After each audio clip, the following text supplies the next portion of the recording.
Hi, I'm Greg Wilderson, co-founder of Panoram, which is a company specialising in digital transformation in legal. It's my pleasure today to introduce you to a webinar that I was involved with recently, held by ACEDS, sponsored by Extero, entitled The Expanding Scope of the eDiscovery Professional. In it, my colleagues Jim Mittenthal, Jonathan Mars and Stuart Davidson and I explore some of the elements driving the change into that role, and not only from the perspective of law firms, but also from corporate legal departments. There is no doubt that the e-discovery skills and functions will be connected into the delivery of new services moving forward, and expanding that role accordingly, partly through the convergence of e-discovery, privacy and cybersecurity, which we've seen already, and also moving forward information governance, risk and compliance. I hope you enjoy the webinar, and thanks for listening.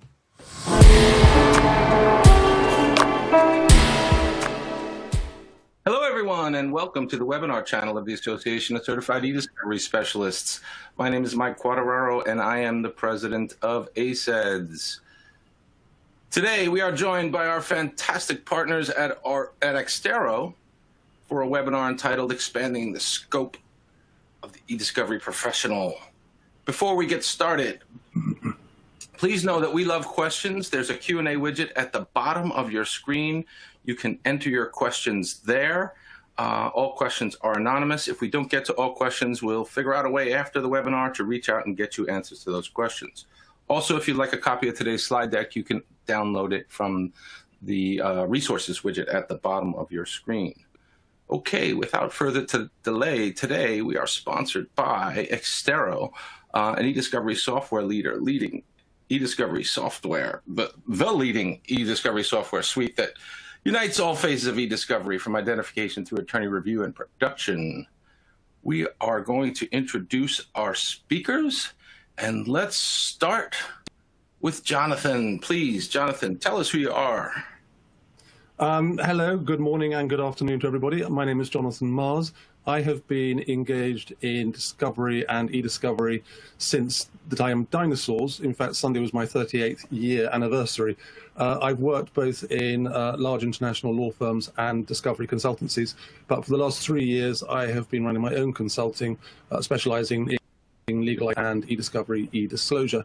And it's a delight to be on this panel today with such a learned set of people. Thanks, Jonathan. Greg, you're up next. Thank you. Yeah, great to be here today. I'm Greg Wilderson, co-founder and head of technology for Panoram Digital. At Panoram, we're all about simplifying digital transformation for law firms and corporate legal departments. I've worked in, like Jonathan, in e-discovery for many years, well over 20 these days, and until as recently as 2014 was international MD at Epic Systems, with responsibility over the international discovery business for them, and also head of product strategy. More recently, I've been working more in the AI space, no-code platform for legal through a company called Neurologic. So my life has been all about legal and data and technology. Awesome. Thank you, Greg. Jim, please tell us more about you. Thank you, Mike. And it's great to be back together with Greg. We both worked at Epic a number of years ago, and I'm celebrating about 35 years in the business, starting with systems integration, software development, network integration, moving into litigation support, information governance, and also playing a testimonial role, both from an expert and 30B6 or corporate representative testimonial role in product liability litigation. I work for Aon Cyber Solutions, which is also known in our group as Strauss Friedberg. And just to quote Keith Richards, glad to be here, actually glad to be anywhere. Thank you, Jim. And finally, Stuart Davidson is the European Marketing Director for Extero. I'm going to hand off to Stuart for to kick off the conversation. Stuart, take it away. Yeah, thank you, Mike, and hello, everyone. Great to be on another ACEDS webinar panel. I'm really looking forward to this one. Got some great speakers and content lined up. As Mike said, this webinar is sponsored by Extero. So for all those who haven't come across Extero before, We not only provide an end-to-end e-discovery platform, but also the industry's only unified legal GRC software platform. Quite a mouthful, but it enables organizations to address their privacy, compliance, and litigation risks more effectively and at lower costs. So again, thank you to all the speakers for sharing their time with us today. Really looking forward to jumping in. So let's go ahead and do just that. So in this first slide here, we have outlined some of the key drivers behind the expanding scope of the e-discovery professional. It's something we've seen happen in the industry ourselves. I think the most common example I'd like to really quickly mention before we jump in is with subject access requests, or DSARs.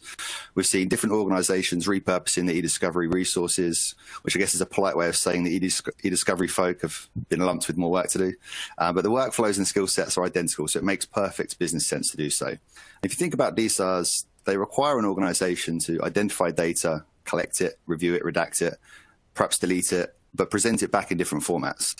It sounds pretty familiar with e-discovery, right? So I'd argue that the e-discovery professional quite logically and perhaps naturally is well positioned to see their remit widening to suit some of these drivers we have here on the screen right now, including the needs of the business as well as changes to the regulation to force the organization's hand.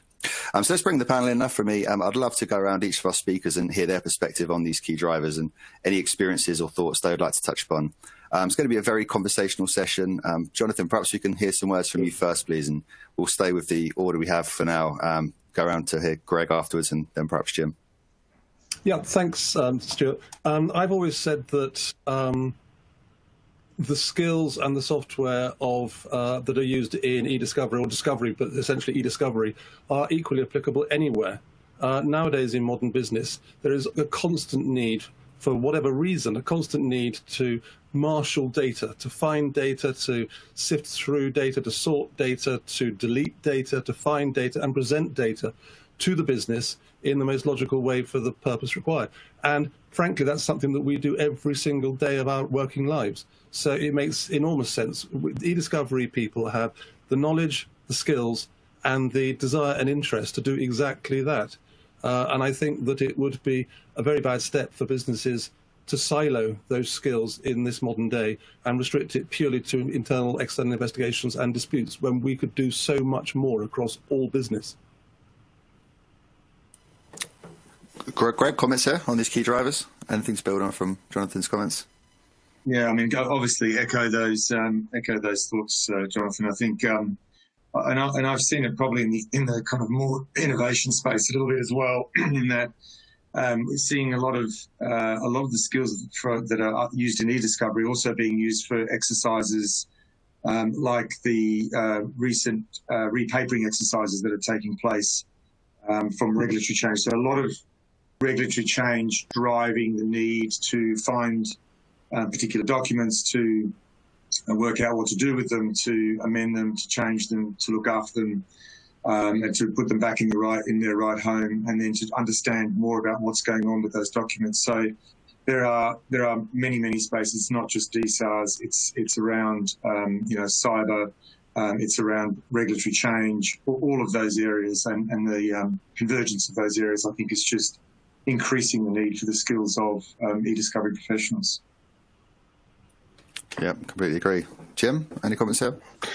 Yeah, I would agree. I think, as corporations move toward more of a risk-based model to bring all those attendant compliance and regulatory and breach and discovery and investigation threats kind of under one structure, the e-discovery professional, has much to offer, but is also somewhat threatened by the fact that they've been, for many years, living in a silo.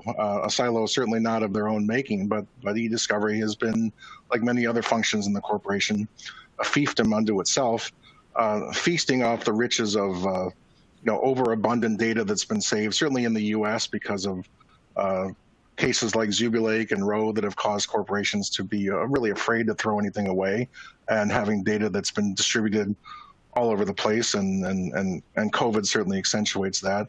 But in the future, as those silos break down by necessity to bring risk under one umbrella, the e-discovery professional needs to evolve and adapt. And I would end my thought by sort of comparing the e-discovery professional to an iPhone, and that in the old days you had a separate device to take pictures and to find your way down the road and to play your music. and now those functions have been subsumed into a single device. And the e-discovery professional is threatened to go the way of the Sony Walkman if they don't evolve into this role. And as my colleagues have pointed out, they certainly have the skills to do that. It's just a question of making that sort of evolution in the organizational structure. Yeah, really good comments. I'd agree with all three speakers. For me, it's always going to be driven by the business needs, but one particular thing that you picked up on there, which we're going to jump into now, is COVID. Is COVID the catalyst for this? So the coronavirus has changed so much. It's had a dramatic impact on the world of e-discovery and legal ops too. Is it going to bring radical change to e-discovery and be the force that reshapes the industry and redefines the traditional scope of an e-discovery professional? It's interesting. Greg, perhaps to bring you in here first, I'd love to hear your perspective on how COVID has impacted the industry and perhaps what less obvious changes you've seen already before we kind of go around the panel and get their thoughts. Yeah, well, certainly the obvious change is that we're all working from home, as we all are today, and so things have changed in terms of just physical location of where people are doing their work, and the massive advent of video Zoom calls, video Zoom meetings. So there's been a lot of obvious changes. I think what it's also doing though is driving. I think now that we've kind of established that, businesses worked out how to deal with that, people are at home, are working from home. It's now the next phase, if you like, of COVID and the recovery from COVID, which is all about, okay, what do we do now? As a business, what's next? What are the next steps?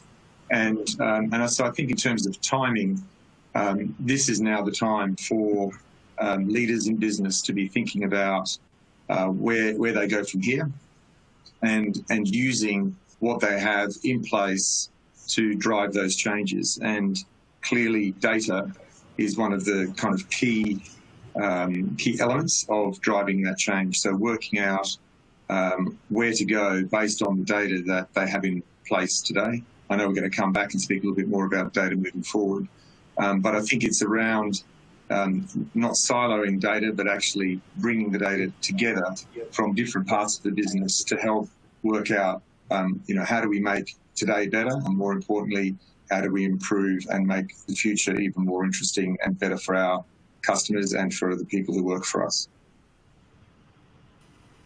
Yeah, completely agree. And we're going to touch on a few of them points as we go through.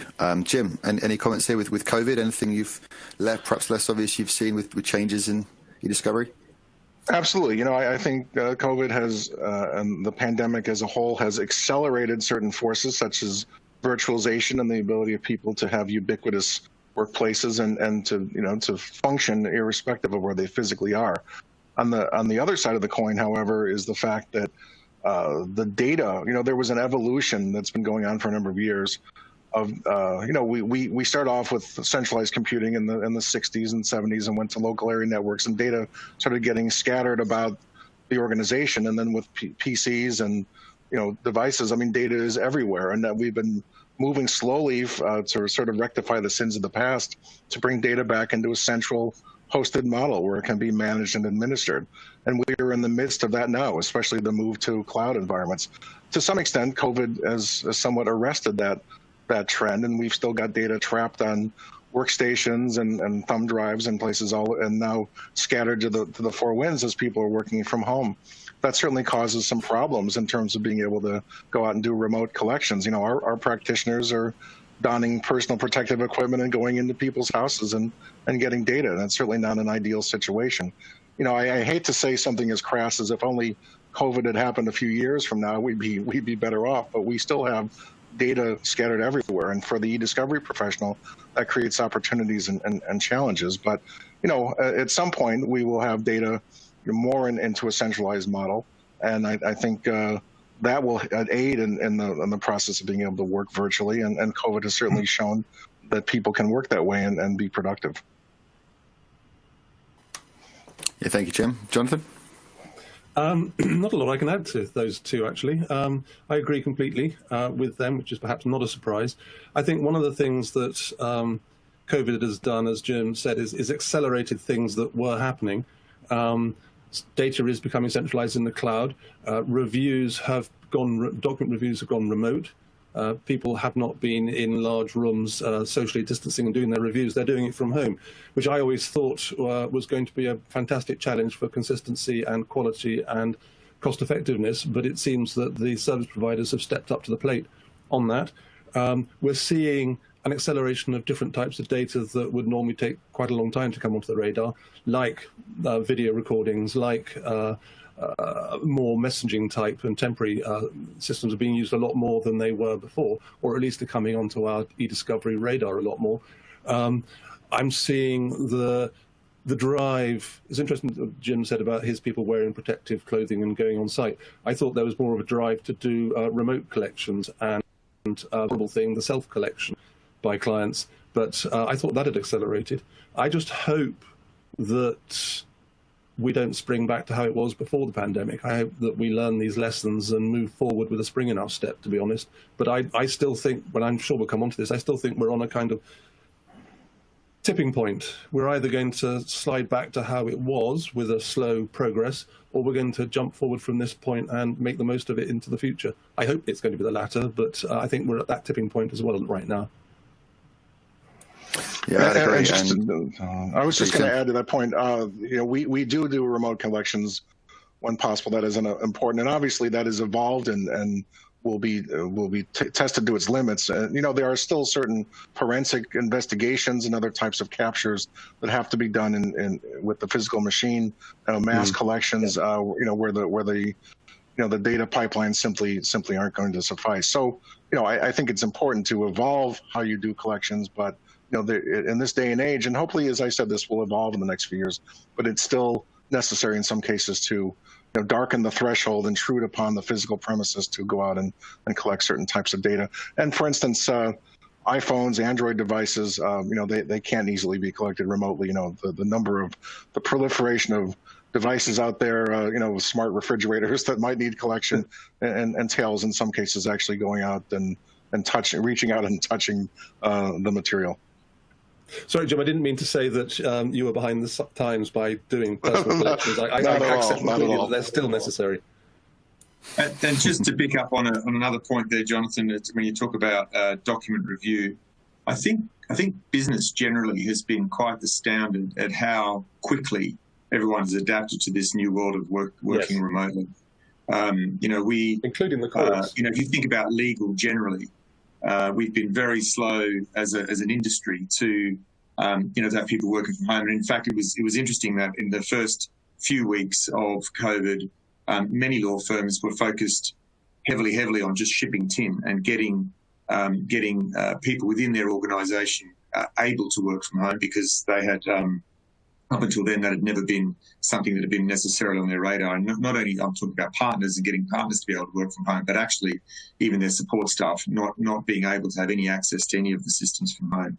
And I think probably not only has legal, but the world generally, I think, has been astounded at how quickly we have been able to get to a position where most people can actually do most things from home. Obviously, I'm talking about office-style work, not necessarily, where you physically have to be in place. But certainly the chance. So certainly in that sense, COVID has been an incredible driver of change in terms of speed. Yeah, I'd agree with all comments. It's definitely an interesting period going forwards, and hopefully we can learn our lessons from it and move forward as an industry, learning those lessons.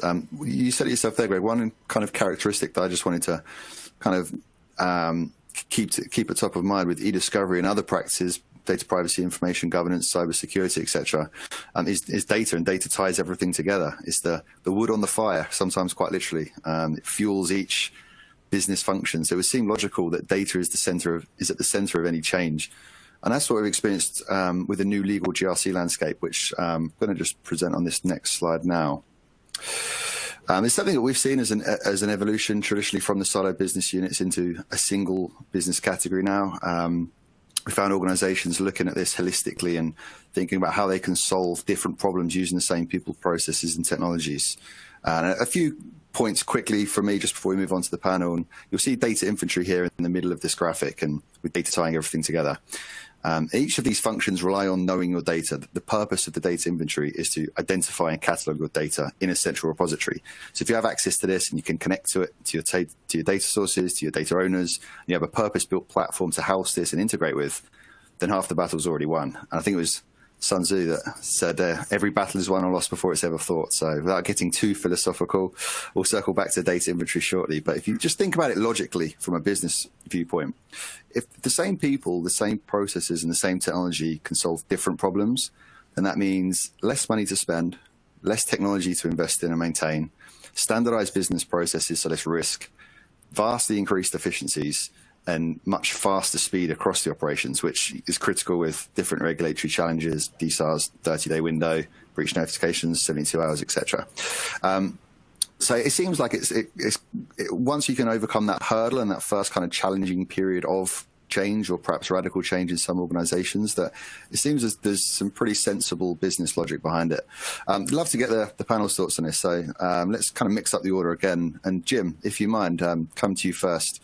Is this convergence of e-discovery and other areas something you've experienced, and your overall perspective and comments on this legal GRC landscape?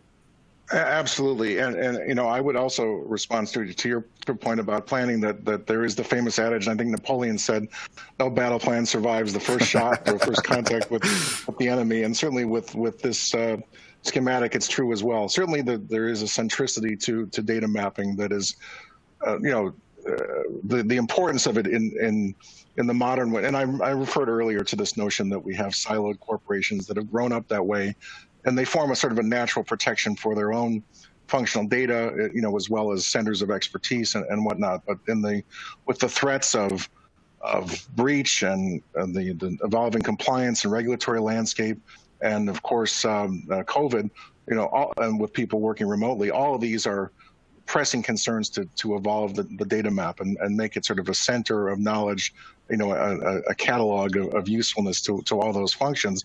And the e-discovery manager has an important role to play in that. And it stands to reason that much of the risk infrastructure that's grown up has been around containers and roles and permissions and protections and perimeter defense. To understand a data map and to build it and to evolve it, you need people that are focused on content and can help analyze content, understand it, understand how maybe a system was meant to be used, how it's actually been used in practice, and speak to the business owners and the technical owners and really dig into the data and the content, not just the sort of the fortress walls. And for that reason, not only are as a data mapping exercise essential, but the e-discovery person is kind of a primary person to help lead the charge and be able to build up that understanding from a business and regulatory and operational and efficiency standpoint. Thank you, Jim. Jonathan, any comments there? Here, Jim. I think that the e-discovery person is probably the one person in the business who actually has an understanding of most of the business, because they will have to trawl across the relevant parts of the business in response to investigations or managing disputes. So they probably have a coffee table knowledge of most parts of the business, which I think is probably quite rare. I think also it's worth mentioning that all the points on this slide indicate the traditional e-discovery sort of backward looking back through the data to see what happened. I think a large part of having the data inventory is having clean data, unbiased data, that would allow the business to use historic data to project strategy going forward. General counsel could see what questions are being asked of their people most often, and maybe put up systems that produce FAQs to save draining their time. So I think it's not just backward looking, but forward looking. And as Jim said, the e-discovery professional does this day in, day out, and is superbly placed to manage, lead, or do this work. Yeah, really interesting comments. Greg, anything to add there? Yeah, and I think you can extend that even to not only backwards and forwards looking, but also internal and external looking as well. So the data, the data within an organization, can be obviously all the compliance data, all the risk data, but it's often the client data as well, right? Information about the client and how clients are interacting with the business. And so it's the ability to be able to use that data in a way to, rethink about and reimagine how a business is going to interact with their customers. And that's something that, again, as Jonathan just said, the e-discovery professional is in an incredibly good position to be able to do that, because they are so used to, on a more narrow scale, perhaps, internally looking at, what's happened, identify the issues, and then also deal with the data and make sure that it's back in the right place. I think one of the biggest challenges that we've had in legal is that there has been really no big data, no truly curated data in a way that has allowed, more modern technologies like the AI technologies to really drive some of those insights into where a business should be going. It's one thing to identify if something's happened in the past. It's one thing to rectify that for the immediate now, and then it's a completely different thing to think about how do we use that information to actually reshape the way that we move our business going forward. And the whole idea behind having big data within law is only really new. And there are some businesses that are really looking at that now, focusing on that. I would recommend to people who are interested in this space to look at a company called Engine B, a UK-based company that is looking to build data models for the professional services market, including legal and accounting and insurance, and therefore start to create that base of data, that pool of data that will allow businesses to look at it not only from a convergence perspective like you have on the slide, but also from a historic and future proofing, if you like, use of that data. I'd like this, Jim. I'd like to follow on to Greg, and I think it's worth stopping and thinking about big data. And as Greg mentions, I think law firms have only had a glancing encounter with big data. When the phrase became in the vogue a few years ago, I went out and looked it up because I wanted to know what's a simple elevator definition of big data. And the answer that I found most satisfying was that big data is data that to get results from it, you can't just run a query, you can't run a keyword search, you can't run a traditional report. You have to teach the system how to find the data you're looking for. So heuristics, intelligence, being able to make associations with data, that's characteristic of big data, because there is such a proliferation of information that you need sort of an intelligence, and whether you're training something or relying on something that can make those associations, you need intelligence to gather the elements together. And as we've gone into the era of regulatory compliance and personal information being paramount, I've thought about that definition of big data and how it works together with those obligations. Because, and our company does a lot of PII, PHI, searches for private information. And it's one thing to scan a file looking for credit card numbers, social security numbers, telephone numbers, et cetera. But to satisfy a DSAR, when you have to go out, sort of spider out through the organization and find every piece of information about a particular individual, whatever system it lies in and how it's related, this system may have a piece of information here and that system may have a piece there. You need that sort of big data capability to be able to gather those threads together and to fulfill your duty of searching for that information in a meaningful way that ties all those disparate pieces together. I really believe that the security professionals aren't necessarily positioned to do that. I think that the e-discovery professional is someone whose life is searching data for relevance and privilege and things of that nature, lends them a certain authority and knowledge base to be able to execute those types of investigations in fulfillment of regulatory requirements, and to sort of do the big data searches where they're training the software to find what they want, to build those associations, to get that information out of the organization. Because otherwise an organization cannot possibly be in compliance if it's just running keyword searches across all of its repositories to satisfy a request. Stuart, may I jump in there briefly? Please. Thanks. Very good points, Jim. And interesting fact, not many people may know this, but a very popular e-discovery processing tool was used to do exactly that with the Panama Papers and break out all the unassociated facts and create chronologies and events and that kind of stuff. and actually make sense of that big data where it wouldn't otherwise have been possible, perhaps for some years. But this processing tool cracked it all pretty darn quickly, and they did the same with the WikiLeaks, the Paradise Papers, and so on.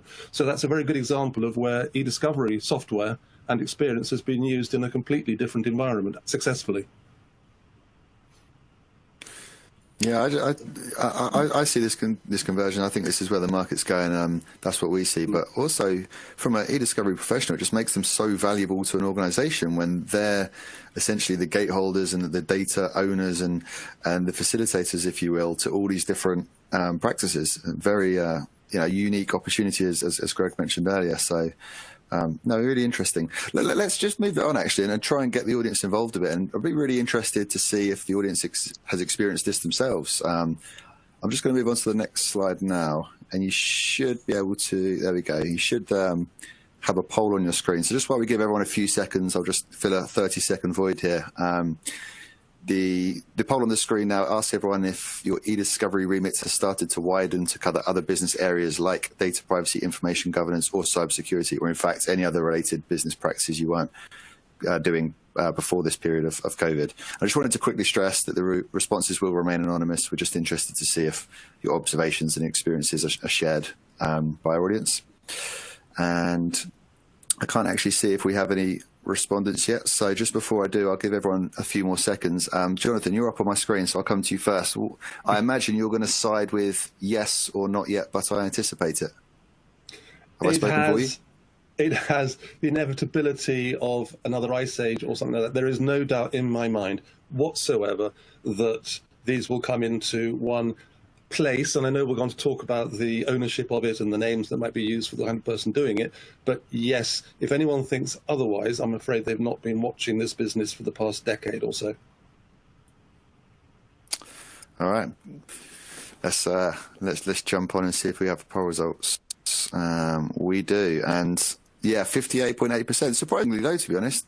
Almost 10% of people haven't seen their remits widen. Jim, Greg, any instant reactions here? Any reasons you could probably perhaps to lend yourself to this? Yeah, I mean, I think just the notion of gathering data now has been a much greater challenge, and that's caused, I think, certainly a widening of area. The notion that not just GDPR but CCPA, Nevada, New York State, all the burgeoning regulatory requirements, requires some sort of cooperation and sort of sharing across the divide. And we've seen, data dictionaries that require, involvement from the business and the technical owners, as I mentioned, from the records keeping people and integration of record schedules, from the ITIL or ITIL IT perspective, from compliance and risk. So you're kind of bringing all these elements together of all the different people in the organization who are doing forms of data mapping and gathering information to satisfy these requirements. The e-discovery person, is and certainly should be in the middle of it. And in some organizations, as I mentioned, they tend to be a bit more siloed. But I think the e-discovery professional is evolving to take on more of that role. And I think, and I think we'll touch on this as we go forward, but also in the move to the cloud, to Office 365, by necessity, the e-discovery professional has been forced to embrace those common tools in Office 365 and other cloud-based utilities to get data. Those are the same tools that the risk professionals, the compliance professionals, and the IT professionals are all sharing. Thanks, Jim. Greg, any reactions or comments here? Stuart, I suspect it depends a little bit on whether the e-discovery professional sits within a law firm or a corporation. So with the law firms, I wouldn't be as surprised if they've not yet kind of expanded their remit. I think, the law firms tend to work in a fairly siloed fashion in that sense. So, if you're an e-discovery and you're helping out with litigation, then chances are that's what you're doing, and maybe you're not getting access to the other parts of the law firm business that that potentially use those skills. So I imagine if you were to split those statistics between law firm e-discovery professionals or corporate in-house e-discovery professionals, you probably find a slightly different mix. And I suspect the corporates would be more likely to be, to have access to other areas of other types of functionality rather than just, specifically call it e-discovery for litigation. And sorry, just to finish this off, Jim, and I suppose that kind of segues into the question, especially in a corporation, around, well, who is it that actually has, if this data is all converging and these functions are converging, who in the organisation controls that convergence, and who is going to be responsible for overseeing that convergence at the highest level in the business, so that the business can take advantage of it. Who in the C level naturally looks after that convergence of the data. I just wanted to follow on Greg's point. I think that was a great notion to sort of show the divide between the law firm and the corporate e-discovery professional. And I think what we've seen, certainly in the U.S. over the years, has been a trend by which corporations have been asserting more control over their discovery data. And the e-discovery professional, rather than simply shoveling the data over to one of many outside counsel, has instead created internal repositories and internal ownership of their discovery data. And that role has increased, and that's only increasing over time. Obviously, the law firms are still focused on the review and production and all the legal management of that data, but in terms of ownership and custodianship of that data, certainly the e-discovery professional's role has increased in the corporation and will continue to do so. Yeah, good points, both of you. Yeah, many thanks for the comments and for everyone for getting involved in the poll. It's interesting, 80% or 85% here, their remits have either widened already or they anticipate it. So very much echoing the course of this session. We've touched on the data inventory already, but we're going to jump into it in a little bit more detail here. And this slide is an overview and a checklist of the various aspects at play. It's a pretty busy slide, but I really like it. It demonstrates how granular and the level of detail you need to go into to establish a comprehensive and robust data inventory. And this, for me, is the foundational activity. I think this is extremely challenging to fulfill any legal GRC objective without knowing your data across the board. So I'd love to just kind of go around here, hear comments from the panel. And Jonathan, your picture's up on my screen, so let's go with you first. Any particular insight or experiences or thoughts around data inventory and what kind of its place in e-discovery, perhaps more in the future? Well, data inventory is the very first thing that we have to do when we're faced with a legal hold or preservation order. If you don't know what you've got, you can't A, preserve it, or B, collect it.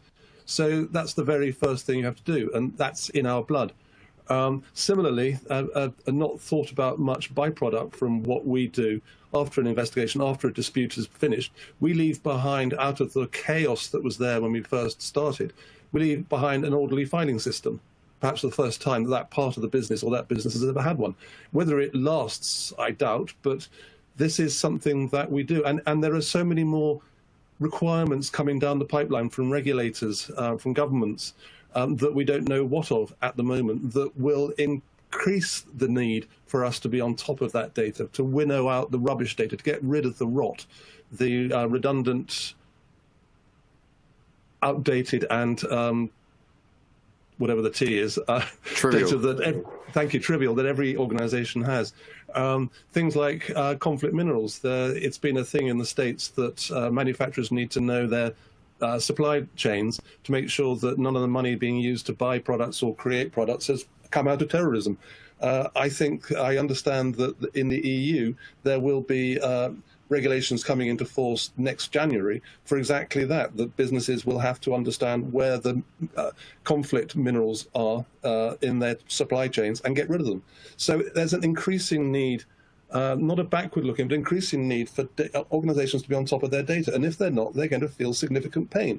And that pain's only going to get greater as the data gets greater and the demand for privacy and transparency gets greater. Yep, couldn't agree more with everything you said. Great comments here on data inventory. I like this slide because it shows just how many different areas you need to look at especially in a big piece of litigation, for example, within the organisation as to where the nuggets may be.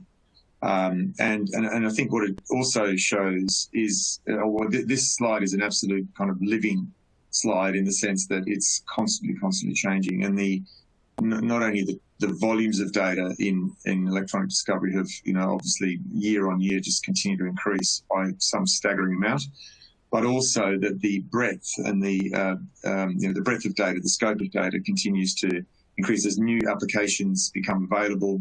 Especially in the kind of consumer world as well. Things like TikTok suddenly appear, and now you're dealing. The e-discovery professional needs to have a solid understanding of all of these applications and all of the way that the data is stored and curated within these applications in order to be able to, provide in the end, the reviewers with the data in a format that allows them to, to review it properly and make an assessment as to whether it's relevant or a hot document or whatever it happens to be. So, it just goes to show the enormous scope and breadth of an e-discovery professional, and you can see it's just it seems to be forever growing, and I think this is why platforms that are able to provide this kind of support from, the very left of the EDRM at the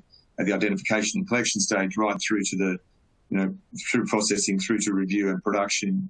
When they're able to do that with all of these different data types, that's, that shows the power of a true platform. Yeah, it's a really good point. The data is so mobile, but not just data. You said it there. Applications, seemingly existing and non-existing on a daily or weekly basis. Each one of these different kind of checkpoints on this slide here changes, right? Regulations always changing, locations always changing, applications always changing. So it's very much an ongoing business process rather than a kind of a one-off exercise or periodic exercise. Jim, love to get your thoughts. I think we've touched on data inventories a few times in past panels, haven't we? Yeah, so I do like your final point about it being a process, and I think it's important to note that data mapping is not only the centricity of it, but the fact that it is a process and a program, not just a project. And to that extent, when you're serving all these constituencies with your data map, you need to keep it refreshed, and data maps that are project-based tend to go stale pretty quickly and become therefore obsolete and useless. And especially the fact that to create an effective data map, to assess all these factors, you need to know your organization. You need to understand, you need to get dirty, get shoe leather on the ground and actually interview people sort of in the working ranks to understand how this data is used, whether this is something that's relied on or was tested for a week and put into a corner. You can't get that necessarily from an IT catalog. So I think it's important to sort of start at the top and start at the bottom and work your way to the middle and validate, these sort of high level inventories with what you're actually finding on the ground.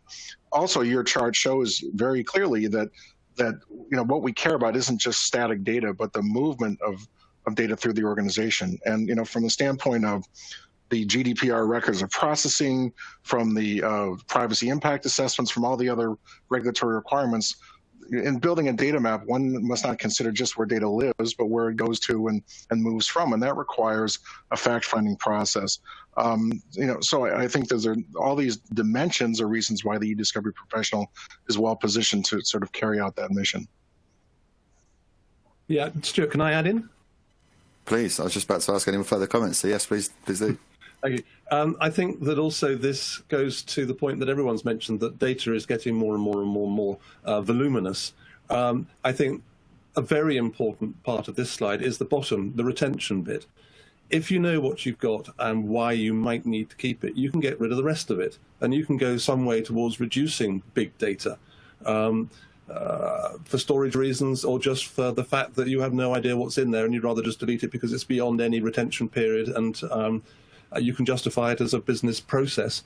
I worked out about 10 years ago, the figures are probably redundant now, that for every 1.5 terabytes of data removed from the process of litigation, and that process is from the left to the right of the EDRM, both service provider and lawyer, you reduce your legal cost by about $1.5 million. That was based on the then prices of hourly rates for collection and processing per gig and all that kind of thing. So it's not insignificant either from all points if you can help reduce the data as well as identify where it is. The whole point of GDPR is that if you can find something, you can do something to it. The same is here for these inventories. If you can find something, you can do something to it. And generally speaking, that something in our world is a very positive thing.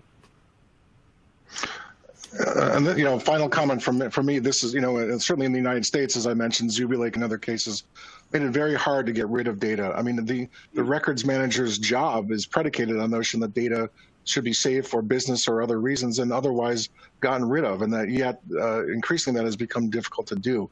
So, in our world, there's a 3-point process. There's sort of assessing all this data, going through the data mapping and deep dive exploration to understand what's out there. Number 2 is remediating the sins of the past. And number 3 is putting in a program to monitor and manage and go forward and keep that from recurring.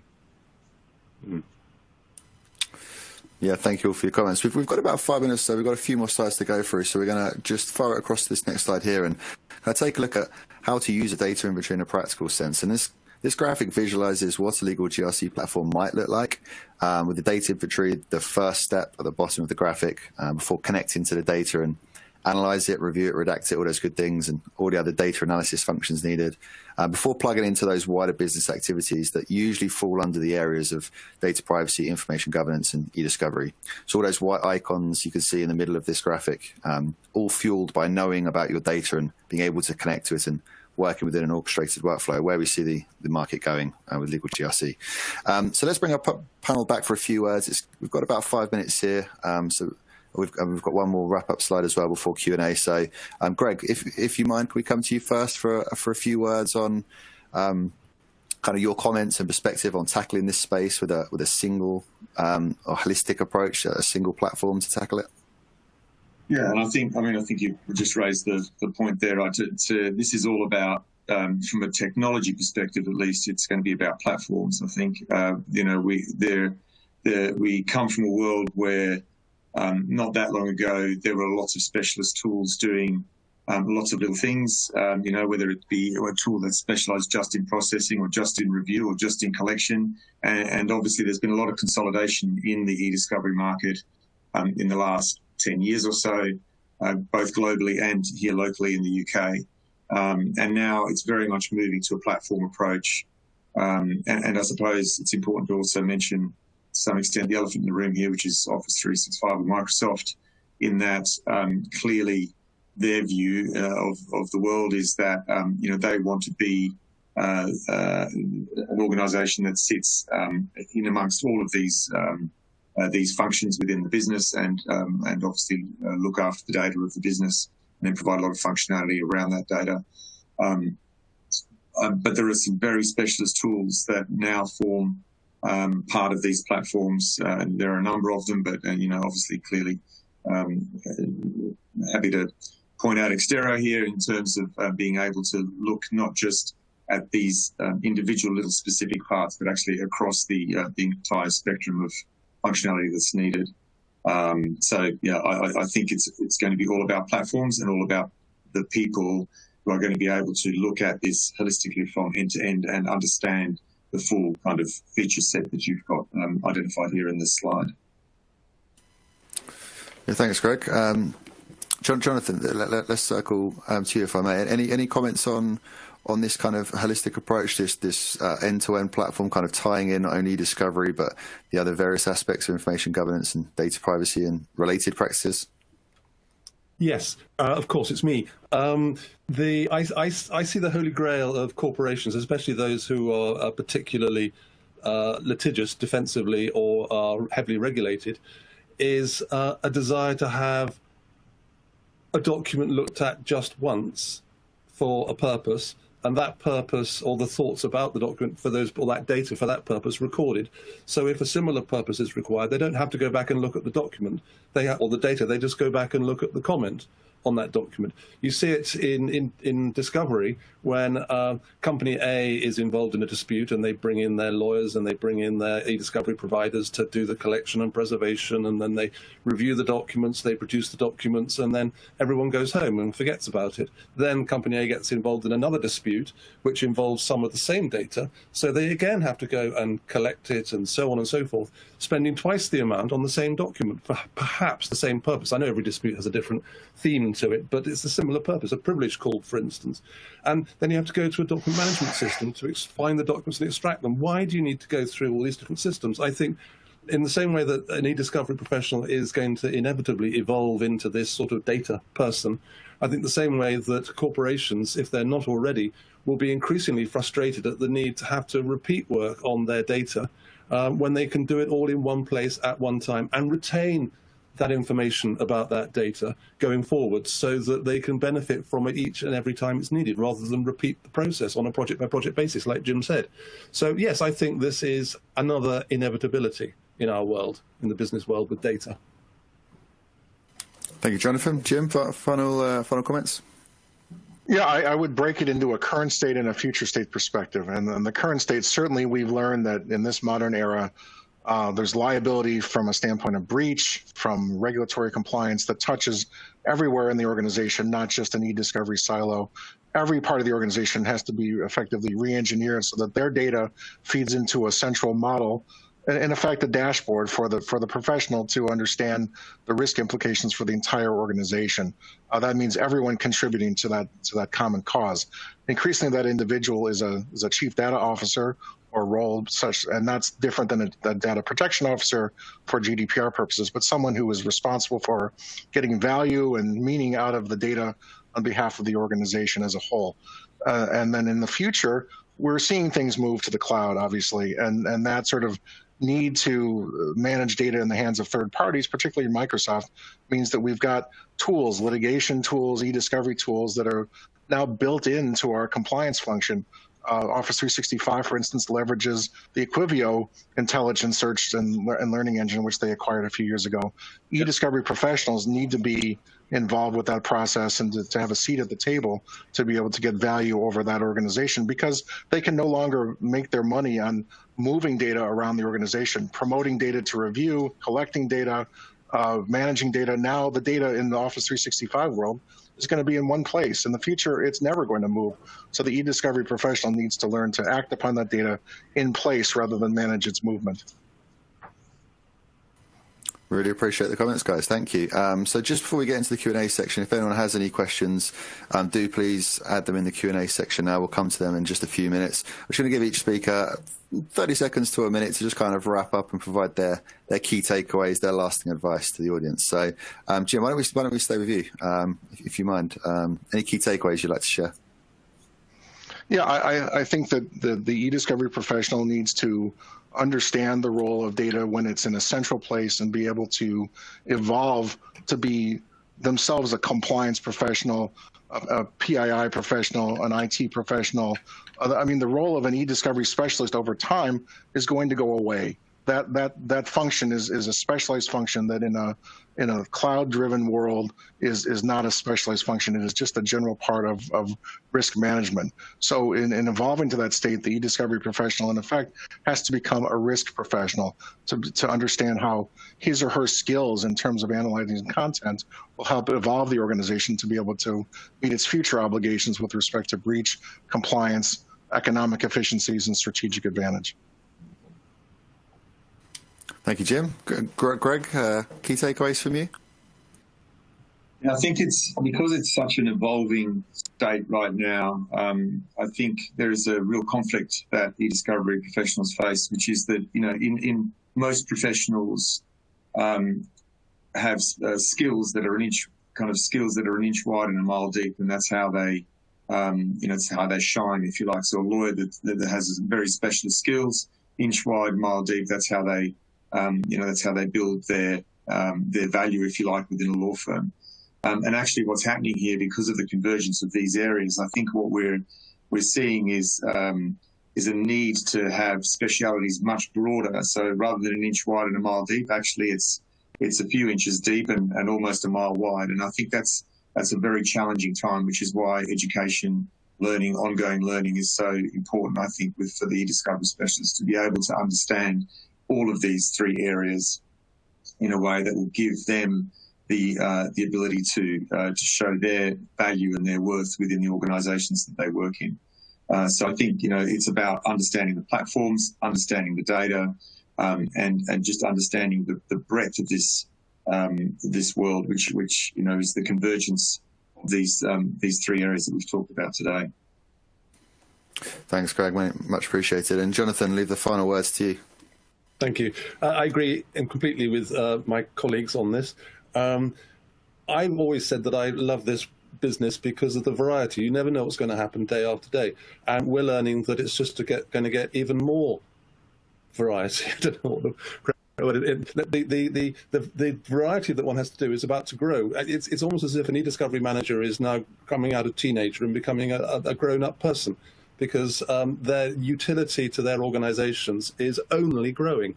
In law firms, unless that law firm has its own e-discovery or discovery department, I've been watching here in London litigation support managers turning into relationship managers with their service providers. They're not actually doing the work. They're looking at the contracts. They're looking at the output from the providers. They're acting as a liaison point, but they're not actually doing any hands-on work anymore. In business, in corporations, I think the role of the e-disclosure as e-discovery person, as both Jim and Greg have said, will only grow, and it's up to that individual to grasp this and pull it out of the ground and help it grow even faster, to highlight their utility and their position to their business, to identify this need and to show how they can best fill it. I think the future is extremely bright for these people, and I'm delighted to be part of it. Yeah, thanks, Jonathan. I'd echo those words as well. And many thanks for everyone for staying with us. We've got about 5 minutes as we move into the Q&As now. So I'm going to hand it over to Mike, who's going to chair the Q&A. Leave it in his very capable hands. But thank you for everyone for attending. Many thanks to the speakers if I don't get a chance to say thank you. Mike, you there? Have we got some questions come through? Yeah, we got plenty of questions. We'll get to a couple of them. Thank you, Stuart. Thanks, everybody. Thank you. So invariably we get this question, and it seems like, there's the proliferation of mobile devices. It seems like, frankly, they're often out of scope, especially if it's a mobile device. So can maybe Greg, why don't we start there? Why are mobile phones considered part of e-discovery at all? Because they often hold the very evidence that they're looking for, that we're looking for when we're, when we're looking to try and find out what the issue is with a particular situation. So certainly now that virtually, all data is available through mobile. So if you look, for example, again through your O365 environment, all of the functionality through your O365 environment is available on your mobile phone. And the other, there has been some very interesting situations recently as post the financial crisis. There were some very interesting times where it was multiple layers of different data, voice, video, text, chat data, where it was the convergence of those that actually showed where a particular fault was taking place. And so without if the mobile data hadn't been collected, for example, in that particular situation, actually the people who are responsible for some pretty poor decision making along the way, would have been able to get away with what they did. But it was because these different types of data were shown together in one platform that they were able to be identified as being the problem. So for as long as we use our mobile devices to connect and to communicate, they will always be part of the e-discovery world. Thank you, Greg. Here's a great question, right in line with some of the comments you've all made. Do you think the role and the challenges for an e-discovery professional changes depending upon the organization you are in, law firm versus corporate versus government versus vendor? Jim, why don't we start with you? Yeah, I mean, I think that there has been sort of a tug of war for ownership, and as I mentioned before, the ownership of the data is increasingly found within the corporation in terms of saying, if we've got 5 different law firms servicing us, we don't know where that information is that's been produced. We can't control of it. We can't take lessons from it. So I think, whether it's an in-house person or a law firm professional or a consultant, whoever is able to help the organization centralize its data so that they can do the kind of trend analysis, forecasting, sort of deeper dive than when the data is scattered across the 4 winds.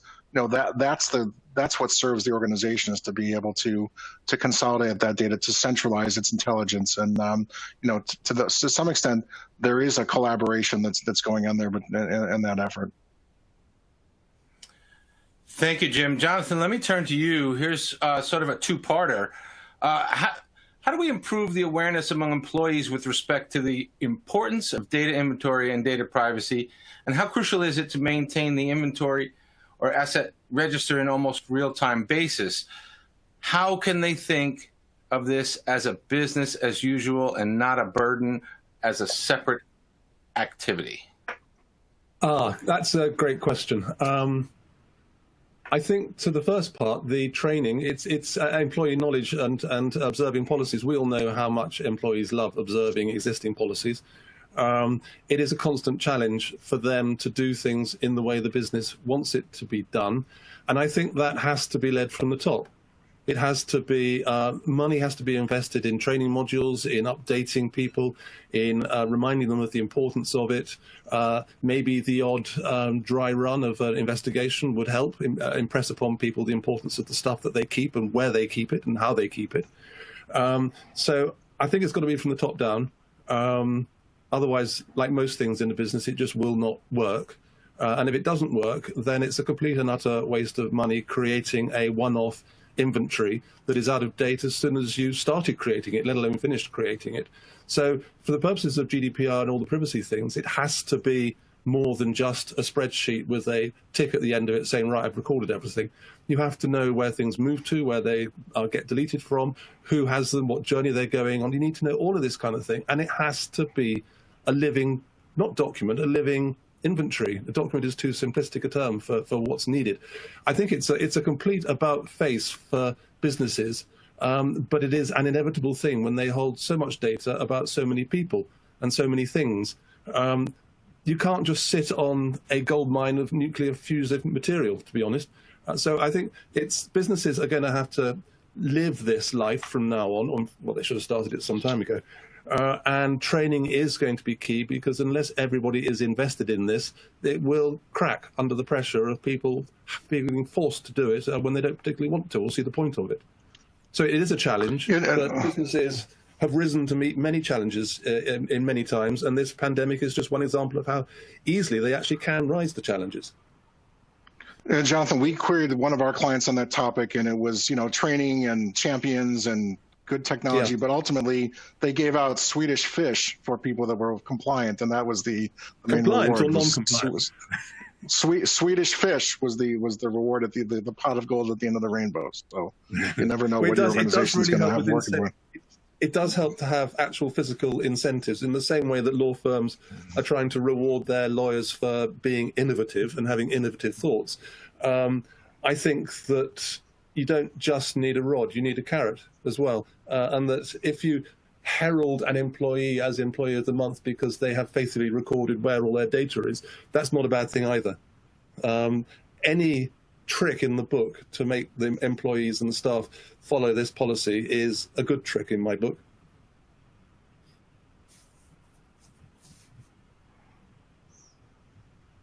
It might just be worth commenting as well that the latest Gartner Hype Cycle for legal innovation and compliance has just been made available. And interestingly, e-discovery software, which certainly when Jonathan and Jim and I started in this world, were on the innovation trigger of the Hype Cycle, and then we moved through both peaks of inflated expectations and deep into the trough of disillusionment at some point, and is now definitely back onto the scope of onto the slope of enlightenment and into business as usual. So I think, Mike, one of the points here is that e-discovery is becoming part of business as usual. And by e-discovery, obviously, we're talking about not just e-discovery for litigation, but the much broader kind of convergence concepts that we've talked about today. So nice to see that one of the big analysts is recognising our industry as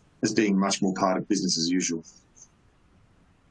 Fantastic. Thank you so much. We've reached the top of the hour. Stuart, I want to turn back to you just for a closing thought, and then we'll wrap it up.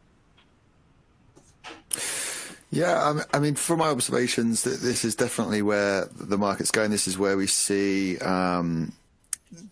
different angles from both governance, risk, and compliance. It's where the most efficiencies, the most value can really be held by organizations. It's just really getting over that first hurdle, those difficult conversations at the start to figure out who owns the piece, who can drive it forwards, who's going to be accountable and responsible for it. But in doing so, there's some powerful benefits to be had. So I think it's just a natural evolution with the technology in the space. I think there's going to be some consolidation and with point solutions going perhaps end to end and then building out, and then the benefits being reaped as a result. So a final word for me, again, I wanted to just say thank you to the speakers and to ACEDS for the time today. Been a really insightful session, so thank you very much. Pleasure. Thank you for having us. Yes, Thank you. indeed. Thank you. Pleasure. Indeed. Thank you, everyone, for joining us on the ACEDS webinar channel today. Thank you to Jim. Thank you, Greg, and Jonathan. Sorry. Yeah, that's all right. Just like being at home. And of course, thank you, Stuart, for holding it together. And of course, our great partner at Extero. If you have any questions about Extero, please, extero.com. And please visit aceds.org for a complete list of our upcoming webinars. Have a great day, everyone, and be kind to everyone. And stay safe. Yes.